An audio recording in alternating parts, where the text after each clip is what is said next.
Olá, queridos alunos, como é que vocês estão? Tudo bem? Por aqui, professor Rodrigo, hoje com Geologia do Brasil e os recursos minerais. Vamos falar sobre a estrutura geológica depois do nosso sinal. Fica aqui comigo, vamos lá para cima. Beleza, galera. O que então a gente precisa saber sobre essa estrutura geológica brasileira? Primeiro, lembrar que o nosso subsolo ele é extremamente rico em recursos naturais.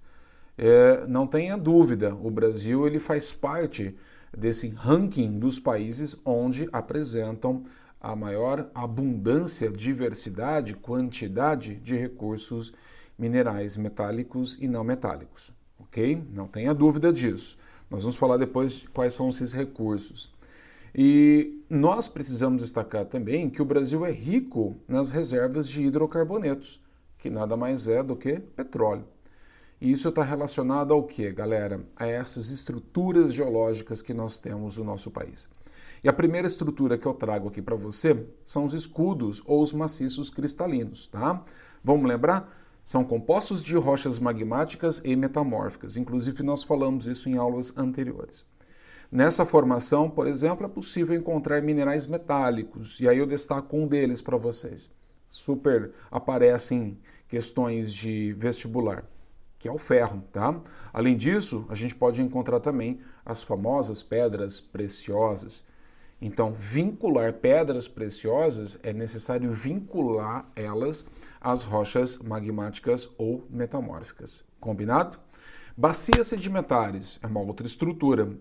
Essas, no caso, são áreas mais baixas do relevo. Você vai lembrar disso. E elas são extremamente cobertas por materiais orgânicos e inorgânicos que são originados dos processos de desgastes, principalmente dos escudos cristalinos. Ok, galera? Então, se ela está no ponto mais baixo, ela está recebendo esses sedimentos que provêm de áreas mais elevadas. Tá? Lembre-se aí do processo dos agentes externos. Fica fácil da gente memorizar. E essas bacias sedimentares, elas formaram-se em áreas, ou melhor, lá nas eras paleozoica, mesozoica e a mais recente na cenozoica. Beleza? É importante você memorizar e voltar lá na sua escala do tempo geológico para poder se localizar. Então, são estruturas, entre aspas, muito mais jovens, mais recentes no processo de formação e construção do planeta Terra. Show de bola? Muito bem. Vamos falar agora sobre os nossos recursos minerais metálicos deste paísão aqui. O Brasil, como eu disse para vocês, ele acaba detendo aí enorme potencial de exploração mineral. E a gente acaba destacando basicamente algumas regiões do nosso país. Entre essas regiões, e está sempre aparecendo nos vestibulares, é o quadrilátero ferrífero. Onde que fica isso, professor? Estado de Minas Gerais, ok? Região ali de Mariana, Sabará, próximo a Belo Horizonte, é onde nós vamos encontrar o quadrilátero ferrífero. Ele acaba ocupando aí uma área de aproximadamente 7.000 quilômetros quadrados, né, nas cidades como já mencionei. É uma região super responsável pela extração de aproximadamente 60% do ferro e aproximadamente 40% do ouro do Brasil, que são destinados à exportação e também ao abastecimento de algumas usinas siderúrgicas nacionais. Então, parte desse recurso mineral metálico ele é exportado para outras nações. Entre os compradores, você tem Coreia do Sul, você tem a China, Japão, né? É um recurso que acaba movimentando a economia de muitas nações que não detêm esse tipo de recurso e nós, por sua vez, somos felizardos em ter essa riqueza no nosso subsolo. Uma outra região é a Serra de Carajás, localizada entre as cidades ali de São Félix do Xingu, já ouviu falar dessa cidade? E também Marabá. Ambas elas estão localizadas no estado do Pará, não se esqueça disso, mais ali para a região ao sul desse estado. Apresenta reservas de aproximadamente, olha o número, galera, 1,5 bilhão de toneladas de minério de ferro. Sem dúvida, é considerado o melhor do mundo por apresentar um alto teor desse mineral. Lembre-se também de distinguir o que é mineral do que é minério, hein? É importante isso, tá? Mineral e minério. Mineral é a substância inorgânica que você está procurando ali, tá? E, no caso, o minério é aquela rocha que, inclusive, detém no seu interior o mineral e, portanto, tem viabilidade econômica.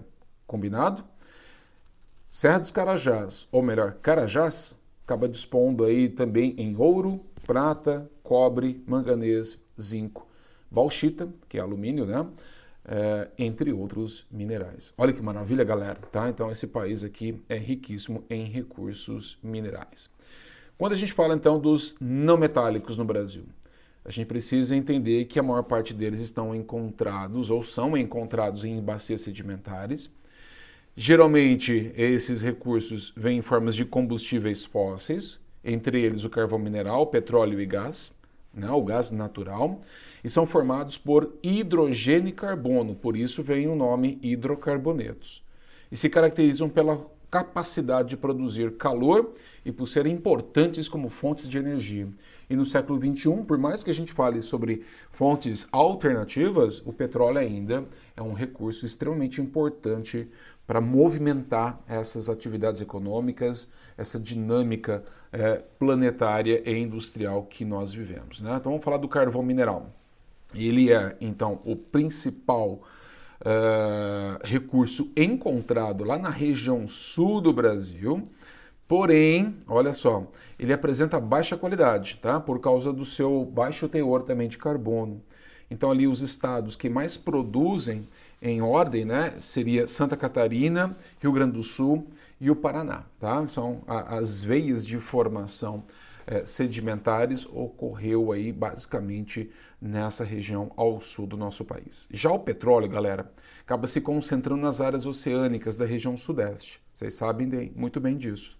Mas também há exploração em áreas continentais, como por exemplo lá no norte do Brasil, região amazônica, e também no nordeste, tá? Por exemplo, estado da Bahia, nós temos Rio Grande do Norte, região lá de Mossoró, é possível, né, você encontrar áreas de exploração deste recurso. Mas nas áreas oceânicas, o destaque fica então por Rio de Janeiro, fica o destaque aqui para o estado de São Paulo e para o Espírito Santo também, ok? Espírito Santo, perdão. O gás natural, encerrando a nossa aula, tem a origem associada ao petróleo, então lembre-se que está sempre associado ao petróleo. Por ser menos denso, tende a ocupar então a parte superior dos depósitos petrolíferos. Ok, galera? Esse é um destaque importante. Então, geralmente, quando faz a perfuração, primeiro descobre-se o gás natural para depois chegar até o petróleo. Podem ocorrer também casos em que o petróleo migra e o gás permanece, tá? Então vai depender do processo de formação geológica ali. E quando isso acontece, os geólogos chamam isso de poços secos, onde há apenas pequenas quantidades de petróleo, que acaba ocorrendo aí alguns poços, por exemplo, lá na Bolívia, tá? Aqui no Brasil dificilmente acontece isso. E aí, para encerrar nossa aula, nesses minutos finais, vamos falar rapidamente sobre o pré-sal, que é a camada que está situada aí no subsolo brasileiro, formada, olha só, há 150 milhões de anos. Contém grandes reservas de óleos leves, é considerado também de melhor qualidade porque produzem um petróleo mais fino e estima-se que essas reservas do pré-sal contenham aproximadamente, galerinha, 1,6 trilhão de metros cúbicos de óleo e gás. Então, essa área do pré-sal, que está ali, né, à frente, na plataforma continental dos estados do Espírito Santo, Rio de Janeiro, chegando até o sul do Brasil, é uma área extremamente promissora para o desenvolvimento dessas atividades ligadas aos recursos energéticos e também para o nosso país. Ok, galera? Busquem mapas na internet sobre a localização do petróleo no Brasil, as estruturas geológicas do Brasil, para poder facilitar aí os seus estudos. Espero ter ajudado e a gente se vê na nossa próxima aula, falando um pouco mais aí sobre geologia, mas agora num outro campo, que é o campo da geomorfologia. Vou falar sobre as formações dessas estruturas de relevo, beleza? Abraço para vocês, até mais.